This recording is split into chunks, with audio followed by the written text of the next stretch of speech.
took you to buy your ticket?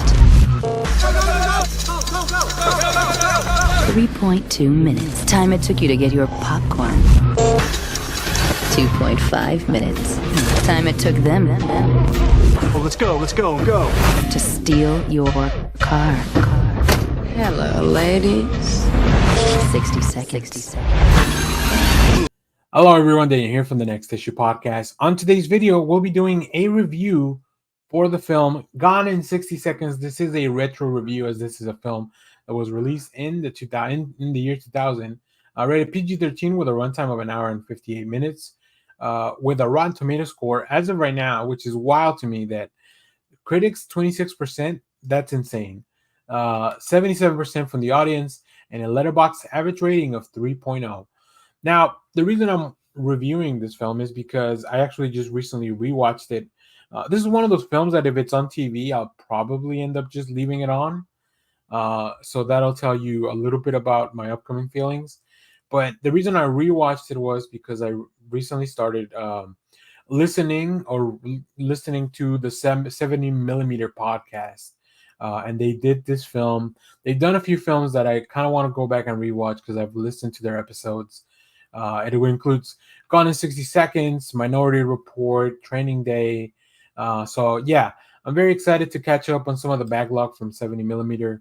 It's a fantastic film podcast, and they have a great film community as well on their Discord. But yeah, since I rewatched it, I figured why not give my 2 cents on the internet about it. So if you've never heard of this film, first of all, what's wrong with you? But let me give you a quick synopsis.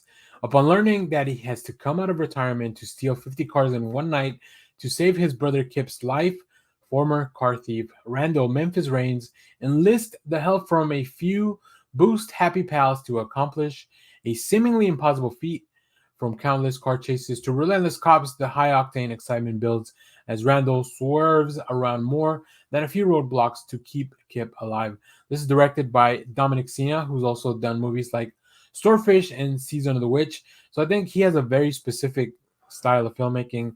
I believe Dominic Sena was also a music video director, which some of those sensibilities really show, especially when it comes to some of the visuals, the soundtrack, and stuff like that. Now, listen to this cast because it is incredible. Now, obviously, this is in the year 2000, so not everyone was at the height of their powers, if you will, in their career. But yeah, this cast is super stacked. We have, of course, Nicolas Cage in their protagonist role as Memphis Reigns. Giovanni Ribisi is his brother Kip. Angelina Jolie is Sway. We also have William Lee Scott as Toby, Scott Kahn as Tumbler, Will Patton as Adley Jackson, Delroy Lindo in probably one of the standout roles of the film as Detective Roland Castlebeck, a young Timothy Oliphant as Detective Drykov, who is partners with Castlebeck. We also have Robert Duvall as Otto, who is probably one of the funnest characters in the film. Christopher Eccleston as Raymond Calitri, the most unhinged villain you will probably find in a 2000s film, and also Vinnie Jones as Sphinx. We also have T.J. Cross and James Duvall as part of the crew. Yeah, there's not a wasted character in this film. So that was already something that it's really fun, right? You know, so much time later, getting to see all these people and how their careers kind of evolved, and you know, a lot of them continue to work.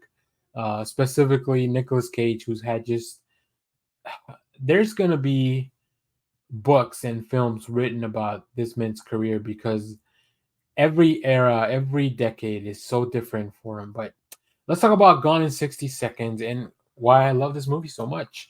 You know, in a time when blockbusters in the summer had become synonymous with like just big CGI spectacles, I think Gone in 60 Seconds had something different. So like a big alternative there. You know, the director just was somebody that I feel was pretty new to the industry at the time. But he was definitely backed by a big production team, right? This was produced by Jerry Bruckheimer and Scott Rosenberg, so the film definitely had good pedigree coming in. And it does deliver a fast-paced, unapologetic, entertaining experience that will have you gripping the edge of your seat from start to finish. And that's one of the reasons that whenever this film is on TV, I just leave it on because you can kind of just jump into it. Like once you've seen it once or twice, you can just kind of jump in this film and watch like maybe your favorite scenes, your favorite chases, your favorite little jokes. Because this is also pretty funny. Like I think there's a lot of humor in this film, which really helps to alleviate that fast pace. But right from the opening credits, the film establishes a unique, almost neon tinted kind of look that distinguishes it from some of the other action fare of the era. Cena uses glossy aesthetics that feel a little bit gritty, but also polished, just perfectly capturing the adrenaline-soaked world of car thieves. The cinematography, with its dynamic camera work and quick cuts, mirrors the frantic energy of a car chase, pulling the audience into a high-stakes world with our protagonist, Memphis Rain. Which, what a name, right? Obviously, it's a nickname, but Memphis. I would feel bad if my nickname was Kip and my nickname was Memphis, because Memphis is obviously a way cooler nickname, especially if you're a car thief. But I think what truly sets this movie apart above just an average heist is that it is stacked with an ensemble cast, right? Nicolas Cage is bringing his trademark intensity to the role. This legendary car thief that's been pulled back into the game for one last job, because it's all done for the people that he cares about. The more you find out about this character, the more you realize how great of an individual he is. His performance completely complemented by the likes of people like Angelina Jolie, who just like smolders on the screen as a tough and enigmatic Sway.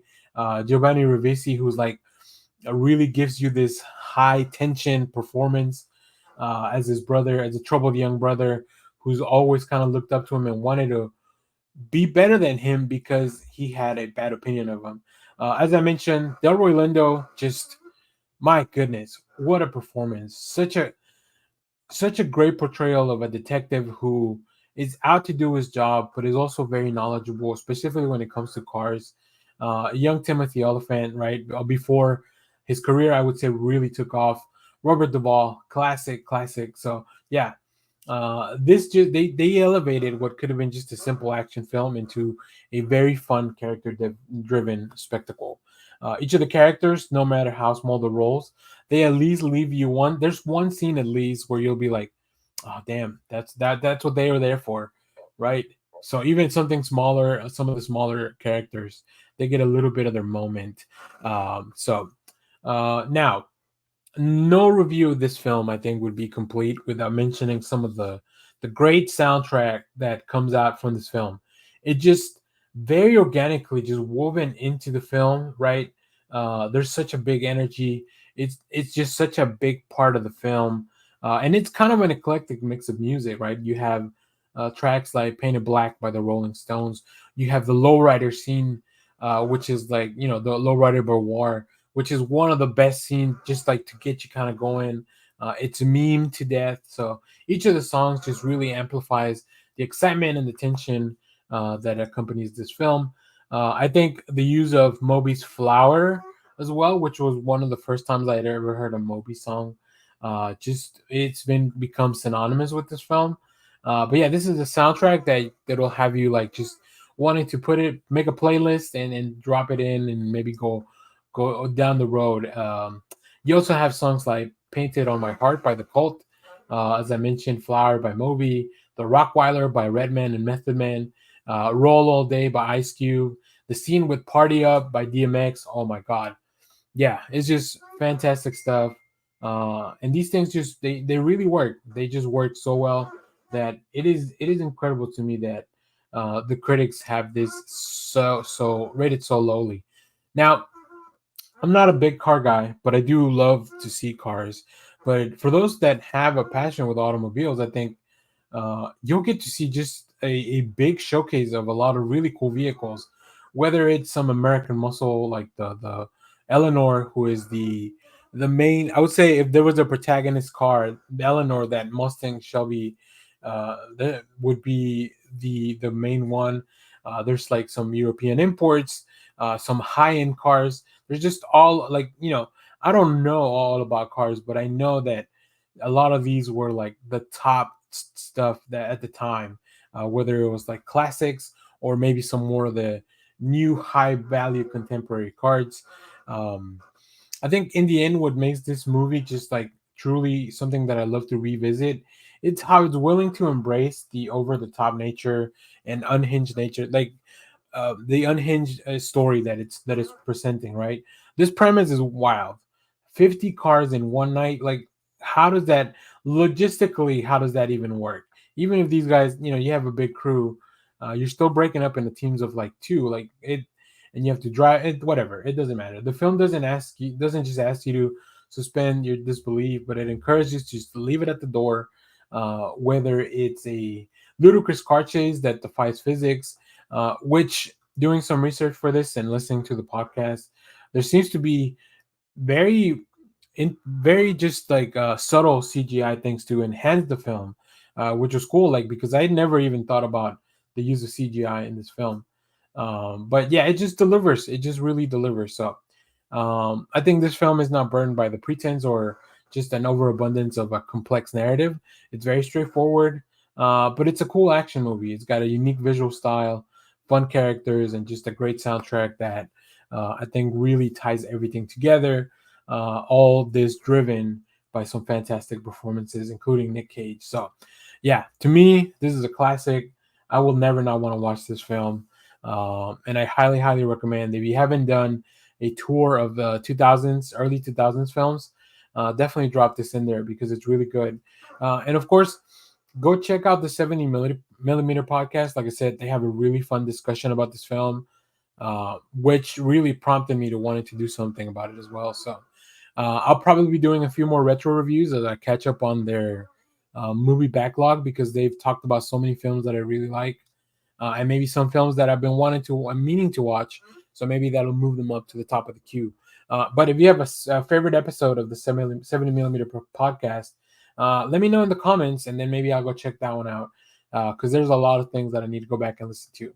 So if you've seen Gone in 60 Seconds, this one or the original one, because this is a remake, let me know down in the comments how do you like those films. And as always, thank you for watching, everyone. Remember to share, like, subscribe, hit the bell so you know when we go live. That is most Saturdays, 10 a.m. Central Standard Time. Stay tuned. We have more comic reviews, trailer reactions, TV recaps, all that fun stuff in the channel. Thanks for watching, everyone. Bye.